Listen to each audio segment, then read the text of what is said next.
guess it all started about a year ago, almost a year to the date that I was in a K-hole on some guy's basement in Brooklyn. But I think it was that April beforehand, I've been researching ketamine therapy, mostly out of curiosity because I'd been reading a lot of John Lilly's books and just watching him on YouTube. I was just fascinated by the guy and what he did and the stuff he got into and just all the stuff he was talking about ketamine.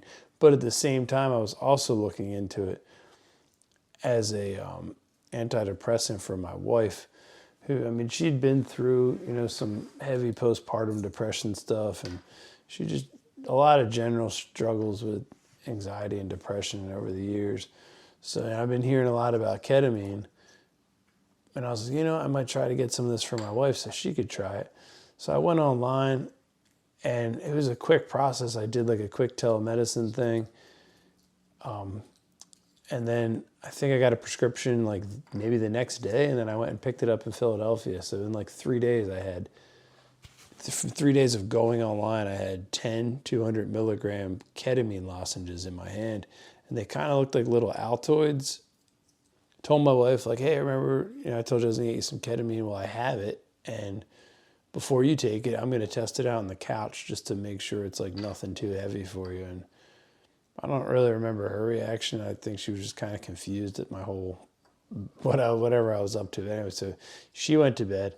I went out to the couch. So I took the 200 milligrams, and I start getting like this floaty feeling, and this just kind of like a loose, floaty, almost like a beer buzz or something. I don't know, but I'm laying there with my eyes closed. I got headphones on. I'm listening to just whatever playlist Spotify offered for ketamine therapy. I think I just typed ketamine therapy, hit enter, and hit play. And I remember it was like a lot of like flamenco guitar and just soft piano and like ambient, like meditation music. But so I'm listening to that. It's dissolved.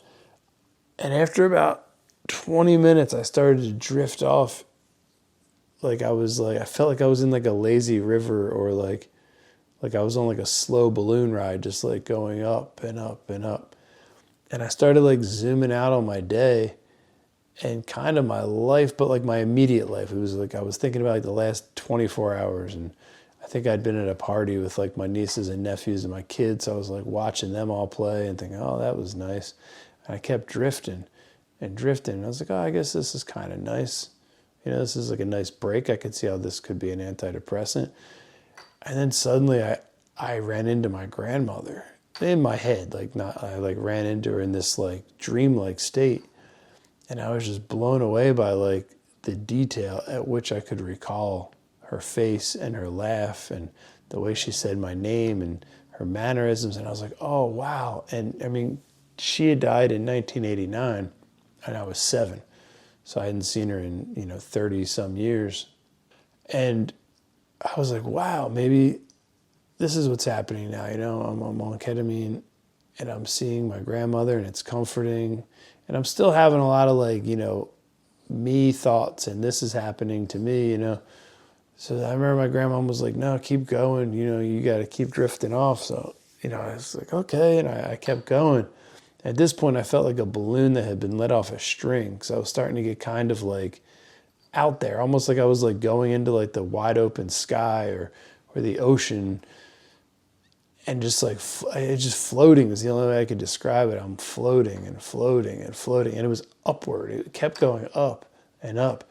But suddenly I just was like in like an ocean of just complete, I don't even know how to describe it. It was like bliss mixed with this like sense of abundance and this sense of like, it was just this overwhelming message of like everything you seek, you already have right here.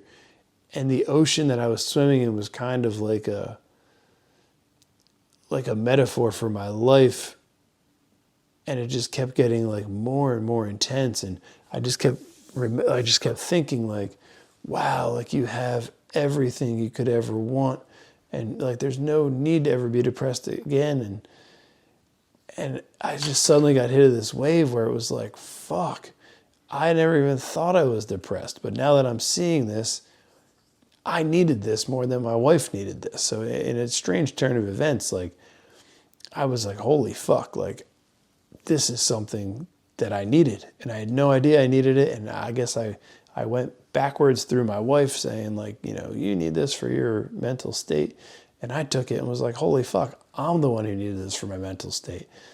So regardless, I go through the thing, you know, I mean, I'm stumbling over my words, but it was profound.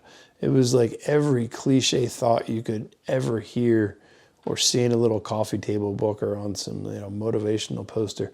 I was experiencing all of that kind of just like positive mental attitudes in real time and like just drowning in it in like a peaceful way. So I'm moving through, you know, I'm going. Finally, I like come back to, and I'm definitely a little wonky. And I was still, I think after it wore off, it was like a 40-minute window of like kind of feeling a little, I don't know how to describe it, just like a little cross-eyed, and my dimensions were off. So I just stayed on the bed, wrote it out.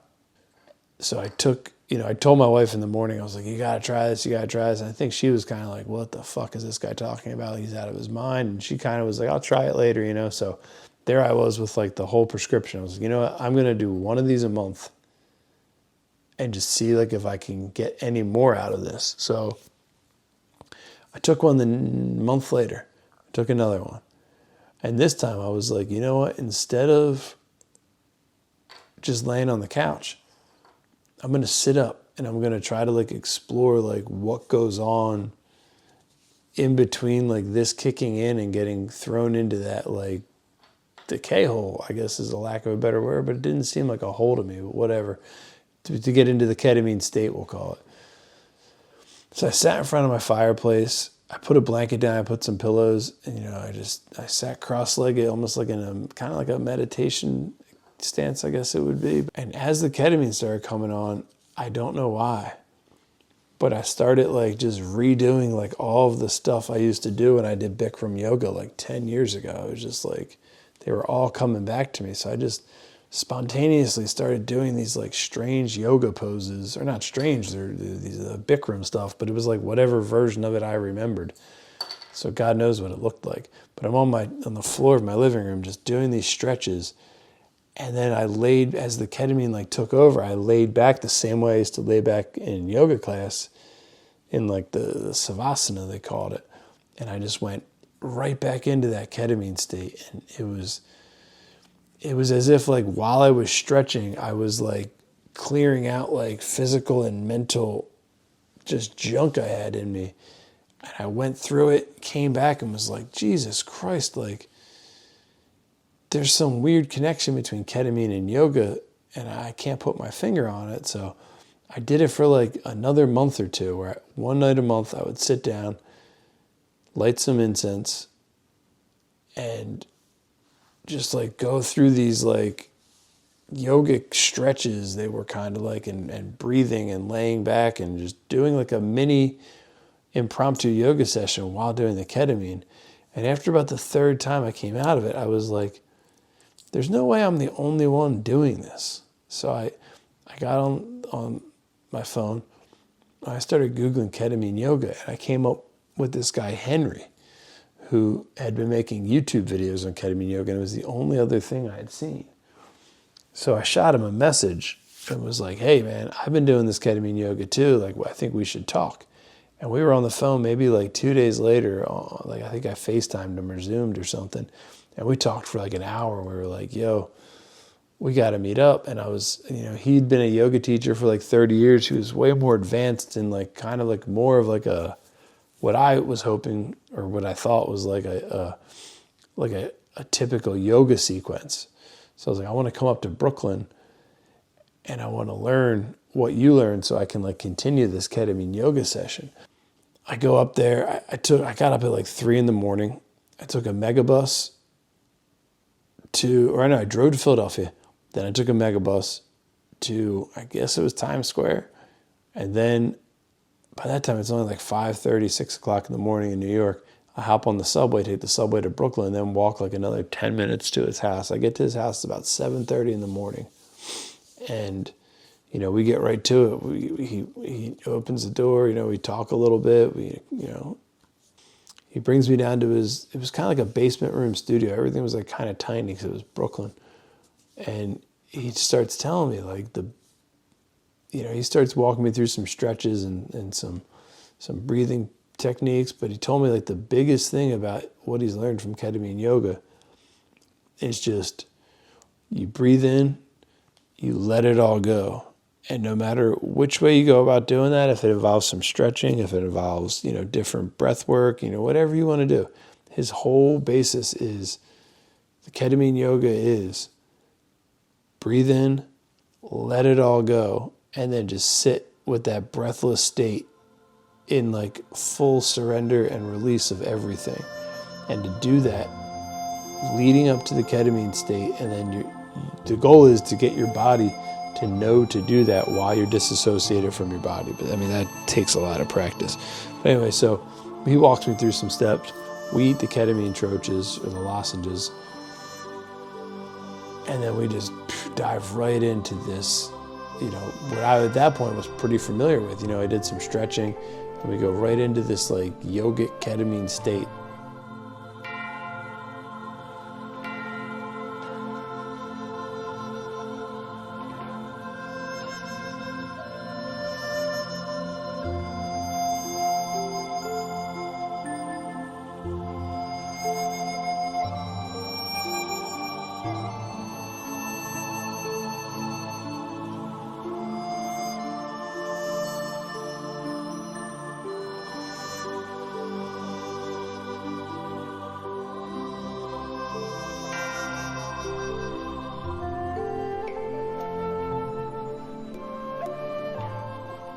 But while I'm there, I just get hit with this overwhelming feeling of like, it was almost like a graduation ceremony was happening, or like an award show, with this like feeling of like, you did it, but you're done.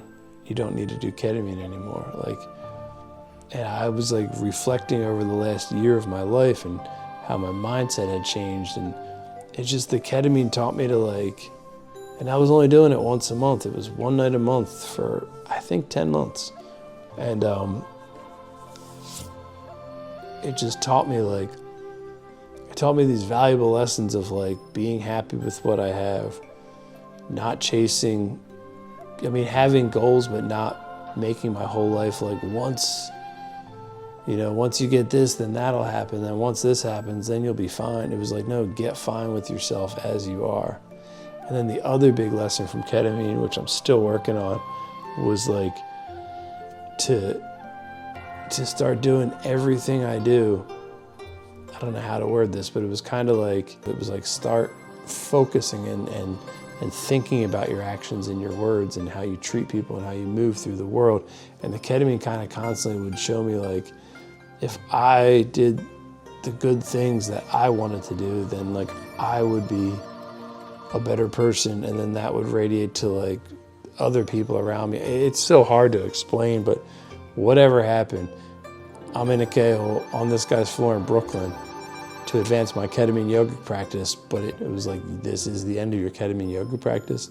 You might want to get back into this at some point, but for now, like, you don't have to take ketamine anymore. And I haven't taken it since. And I finished it. Like, I feel like I took ketamine, I researched it, I tried it. I think that everyone that is interested in this kind of stuff should try ketamine. And I also, you know, I don't like to be prescriptive or tell people what to do, but I really like the idea of using the yoga type practice and the ketamine hand in hand, because it really gives you a good container. And I think that's what happened to me, was like, I was doing this like yogic breath work and this meditation with the ketamine. So now, like, as I move through my day, and maybe it'll fade, I don't know, but as I move through my day, I'm able to remember that like ocean of abundance and the peace and the bliss and the love and all the little, like, you know, do unto other type lessons I learned on ketamine. And like, yeah, I'd learned this stuff my whole life, but on ketamine, it was like I experienced it firsthand in my mind in a way that like I knew it way more than if I had just read it in a book or if I had come across it in any other way. So I don't know what to say other than like, you should try ketamine if you're interested in it, and you should go at it with like a respectful mindset, and it can be a very powerful tool if harnessed correctly.